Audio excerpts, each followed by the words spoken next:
कृष्ण, आज आपको मेरे साथ युद्ध करना होगा। क्या हुआ जब श्री कृष्ण को महादेव के साथ युद्ध करना पड़ा? क्या सच में भगवान शिव और श्री कृष्ण युद्ध भूमि में आमने सामने आ गए थे? कहानी शुरू होती है शक्तिशाली असुर राजा बाणासुर से। उसने कठोर तपस्या करके महादेव को प्रसन्न कर लिया।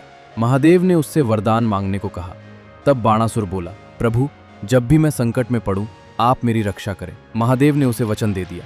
बाणासुर की एक सुंदर बेटी थी, उषा। एक रात उषा ने सपने में एक वीर और सुंदर राजकुमार को देखा और उससे प्रेम कर बैठी। उसकी सखी चित्रलेखा ने योग शक्ति से पता लगाया कि वह राजकुमार कोई और नहीं बल्कि श्री कृष्ण के पोते अनिरुद्ध हैं।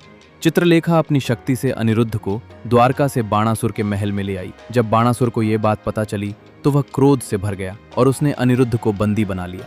जब द्वारका में श्री कृष्ण को पता चला कि उनके पोते को कैद कर लिया गया है तो वे बलराम और यादव सेना के साथ बाणासुर की नगरी शोणितपुर पहुंच गए। देखते ही देखते भयंकर युद्ध शुरू हो गया। जब बाणासुर कमजोर पड़ने लगा तो उसने महादेव को पुकारा, प्रभु, आपने मेरी रक्षा का वचन दिया था। अपने वचन को निभाने के लिए महादेव युद्ध भूमि में प्रकट हुए। अब सामने थे एक ओर श्री कृष्ण और दूसरी ओर स्वयं महादेव। महादेव ने अपने दिव्य अस्त्र चलाए और श्री कृष्ण ने सुदर्शन चक्र धारण किया, लेकिन दोनों के मन में न क्रोध था न अहंकार। महादेव अपना वचन निभा रहे थे और श्री कृष्ण धर्म की रक्षा कर रहे थे। अंत में श्री कृष्ण ने बाणासुर की 1000 भुजाएं काट दी, लेकिन उसे मारा नहीं। तभी महादेव बोले, कृष्ण, इसे जीवन दान दीजिए।